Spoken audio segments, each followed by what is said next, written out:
In this video, I want to talk about the basics of targeting. The main areas you're going to look to when you're creating your ads to get it in front of those people who are most likely to take action, whether that be register or buy, add to your community, join your membership, view your content, whatever it is. Obviously, you're going to want to connect with and engage and influence those people on Facebook who are most likely to buy your services at the end of the day. Okay, so they're going to be your people, your tribe. Now, you may not know who those people are without a shadow of a doubt when you first get started.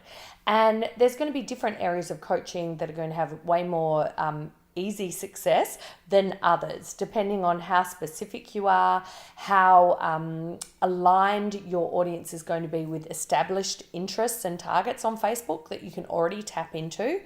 Facebook compile a lot of information about their lives, hearts and mind, discussion of all its users, okay? And with so many users, they're tracking all the conversations, all the interactions, what kind of content people are interacting with, what they post, what they say in what they post, what their characteristics of their friends are, what videos they like, a whole range of stuff that we're able to, as marketers, tap into.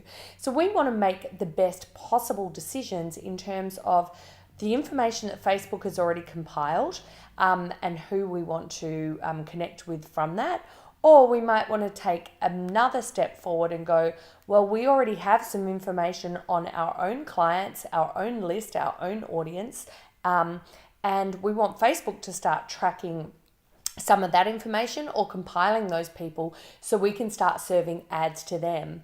And what we'd say is those people might be a little bit warmer in that they've seen us, they know of us, maybe they're on our email list, maybe they visited our website, perhaps they have viewed our Facebook page, they might be a friend of our people who like our Facebook page, or we might even utilize Facebook to say, okay, now we have those people, can you please create some audiences or go and find some more people like those people? Okay, so we've got three different layers. One is the cold traffic, looking at demographics, interests, and targeting to make the best possible educated guess as to who our best clients would be. The second layer is people we already know us, okay? People we already have access to, we're going to upload to Facebook and say, let's serve ads to them. The third possible option is saying, now that we have an idea of who we're targeting, Facebook, can you go and find more people like that? And they're called lookalike audiences, okay? So they're the three key areas for targeting that you're going to look at. And I suggest that when you're getting started, if you don't have a really obvious cold audience to start building up, then you might want to go to warm or lookalikes first. And warm and lookalikes should ideally give you better prospects for conversion. They may not necessarily be cheaper than cold traffic, so that's good to know. So what we're going to be thinking of, I'd like you to think of in terms of one of your ideal clients or thinking about those who've bought from you before that you'd like more of, and always looking at your targeting with that filter. If you're going to go into cold traffic, the main part of that is, for all of them, is looking under audience here, okay? So if we're going cold traffic, we'll skip custom audiences for now. We're going to look at our locations. Now you can go into granular detail via cities there. So I might even look at, say, the city I live in if I wanted to do a local event. And I could put Melbourne in there, and I can even go within 10 to 50 mile radius, okay? So if you're a local business, you might only want to keep that down to 10-mile radius, which is still quite a lot if you're looking at kind of local area stuff. We're going to be always looking at what the audience comes up to be in terms of scale and numbers here. And we want to stay in this green range that Facebook's going to indicate to us. For a local area, 690,000 might still be a little bit high. So I want to overlay not just the local area, I might want to overlay some interests. But first of all, we go to demographics. So we're going to choose age, most likely age range of the people who are going to invest in your service. Be realistic about this. You don't have to make it broader just because you think you're going to get more people. Be realistic about what age they are, what sex they are. You don't, if you're in an English-speaking country, you don't need to add a language there unless you're looking for foreign language-speaking people. So you can leave that blank. And then you might want to start thinking of interests here. Facebook have done a lot of work here now to sort of help you out about what those might be now, but it might not necessarily be the name of a competitor. You might think about movies, books, speakers, authors. You can also think about demographic behaviour, like is it more likely that your people are university or college educated, okay? So you can even just type in broad things like that and say, okay, great, I want a college grad.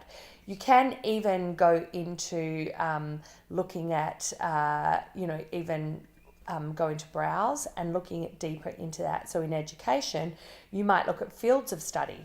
Okay, so you might say medicine or something like that, and then go, okay, they're going to study medicine or they're a doctor. Which schools did they go to? Which years did they graduate? Are they parents? If they're parents, how old are their children? Are they life events? Are they engaged? Are they about to have a baby? When's their birthday? Maybe you only target people who are about to have a 40th birthday, right? They're newly engaged, newlyweds, recently moved. So going into browse allows us to go and have a look at relationship statuses, etc., even a little bit more. They've got some put together. Some of these can be really, really broad, but at least it gives you a bit of an idea of where to get started if you're sort of scratching your head from the beginning. I like to go a bit more specific with influencers or my competitors or thought leaders in my space, and then I can even click on suggestions to go from there, okay? And that's going to give me a broad range of people I can get started showing my ads to. I can also exclude people if I want to. If I don't want to go for, say, people in MLM markets, I might exclude doTERRA. Or I might narrow it further by overlaying. So say, for example, my market is college graduates, but I want those who perhaps already interact with another thought leader or something. So I can put narrow audience, and they must also match, for example, I don't know, like they like Malcolm Gladwell or something like that, right? Another thought leader in here, I can put that there. And that means that I'm only going to target people who are college grads who also like Malcolm Gladwell, okay? Because it must also match at least one. So I might want to sprinkle a few targets in there as well. If I, now, when I'm starting, I wouldn't expand interest. So sometimes Facebook are just looking for more people to send your ads to. So make sure that unticks that, because you want to keep quite specific at the beginning. Connections relate to your Facebook page or apps, people who like them, friends of people who like them. I don't tend to use that unless I'm mainly going to use people who like your page to start with, but it depends. You can try that out like all testing, okay? So that's probably what you want to do with cold audiences. And then when you want to go with people you already know, you're going to go into custom audiences. You might want to click create a new custom audience, and you can upload a file of your customers. So you can add those as a .csv file. Normally you'll do that as an export of your list, or just import directly from MailChimp. So either of those two are a good place to start. Otherwise, you can also look at people, as long as you've had a pixel on your website, you can look at all website visitors, people who visited specific landing pages, or they've clicked add to cart or looked on your buying pages, and you start creating those, and you can just select them in your custom audiences. The same is then true for lookalike audiences, okay? So you can start, once you have some custom audiences, you can use those to create a lookalike audience in here as well, which I've got separate videos on. So they're the 3 layers of targeting basics to get started. So get moving and see how those work for you.